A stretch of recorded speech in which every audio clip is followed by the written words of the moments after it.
अस्सलाम वालेकुम, this is Maroof Khan. Welcome back to another video. I hope you all are doing well. So में हम लोग merit and merit botany second year के MCQ solve करेंगे। First MCQ it is a DNA molecule into which a gene is inserted to construct a recombinant DNA molecule. DNA molecule वो होता है जिसमें two sources से DNA आया हुआ होता है, इसको हम कहते हैं डीएनए रिकम्बिनेंट डीएनए मॉलिक्यूल। में टू टाइप्स की जीन होती है, एनवायरमेंट से वो फॉरेन जीन इंसर्ट करते हैं और उसको हम कहते हैं ट्रांसजेनिक ऑर्गेनिजम्स। सो यहाँ पे करेक्ट ऑप्शन ए होगा, ये रिकम्बिनेंट डीएनए मॉलिक्यूल वेक्टर के तौर पे यूज होता है। Correct option A. MCQ number 2 है, if a red blood cell is placed in a hypertonic environment solution the cell wall. यहाँ पे रेड ब्लड सेल करके दिया हुआ है, लेकिन जब भी हम लोग किसी भी सेल को हाइपरटोनिक एनवायरमेंट में प्लेस करते हैं तो क्या होता है कि हाइपो से हाइपर में वाटर मूव करता है। अब जब हाइपो से हाइपर में जो पूरा सेल का वाटर है वो बाहर चला गया है तो क्या होगा, वो श्रिंक कर जाएगा और प्लाज्मोलाइसिस उसकी हो जाएगी। प्लाज्मोलाइसिस होगा, श्रिंक हो जाएगा सेल। सो करेक्ट ऑप्शन यहाँ पे ए होगा। MCQ number 3, this is true about Klinefelter syndrome. So Klinefelter syndrome male sexual defect है और ये होता है XXY। करेक्ट ऑप्शन यहाँ पे ए होगा।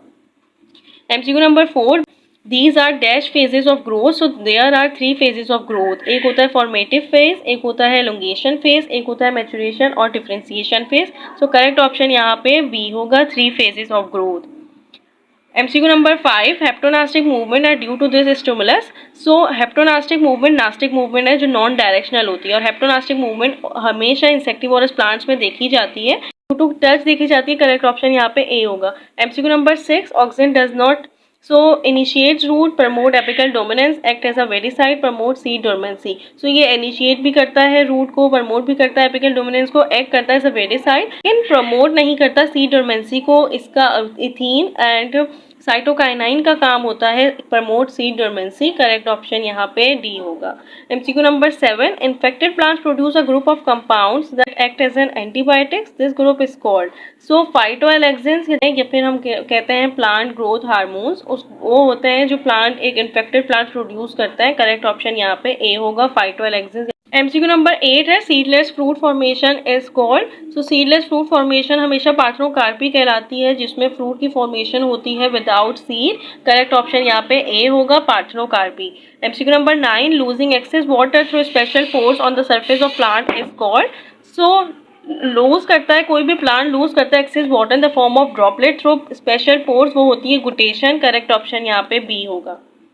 MCQ number 10, this is not a phyto hormone. So phyto hormones, phytoalexin जिसको हम कहते हैं, वो 5 तरीके के होते हैं, gibberellin, cytokinin, auxin, ethene and abscisic acid. Collagen, यहाँ पे कोलेगन कोई फाइटो हार्मोन नहीं होता, ये ग्रोथ हार्मोन नहीं है प्लांट का, ये एक प्रोटीन है। सो करेक्ट ऑप्शन यहाँ पे बी होगा, is collagen is not a phyto hormone. MCQ number 11 है, chromosomal theory of heredity was given by. So Walter Sutton ने दी थी क्रोमोसोमल थ्योरी ऑफ हेरिडिटी, और ये आपको पता होनी चाहिए कौन सी थ्योरी किसने दी है, ये एमसीक्यूज में पूछ सकता है। सो करेक्ट ऑप्शन यहाँ पे बी होगा, Walter Sutton. MCQ number 12, DNA does not contain phosphate, uracil, nitrogenous deoxyribose sugar. So uracil आपको पता होना चाहिए कि यूरेसिल डीएनए में नहीं होता, यूरेसिल डीएनए में होता है और डीएनए में थायमाइन होता है। करेक्ट ऑप्शन यहाँ पे बी होगा।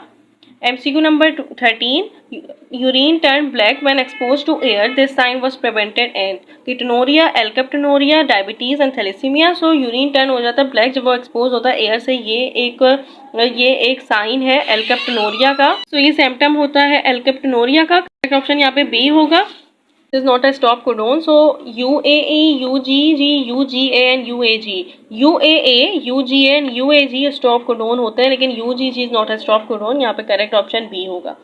MCQ number 15, this blood group is a universal donor. So universal donor हम कहते हैं O नेगेटिव वालों को, एंड AB पॉजिटिव हमेशा यूनिवर्सल एक्सेप्टर होता है, ये सबसे ब्लड ग्रुप एक्सेप्ट कर सकता है। करेक्ट ऑप्शन यहाँ पे बी होगा। MCQ number 16, the formation of DNA from RNA is catalyzed by। so reverse transcription एक ऐसा प्रोसेस होता है जिसमें कॉम्प्लीमेंट्री डीएनए बनता है with the help of RNA, and ये कैटलाइज करता है एक एंजाइम जिसको हम कहते हैं रिवर्स ट्रांसक्रिप्टेज। करेक्ट ऑप्शन यहाँ पे बी होगा। If you have any query regarding these MCQs, so let me know. Inshallah, I will tell you and solve your query. And if you like this video, then share with your friends too. Allah Hafiz.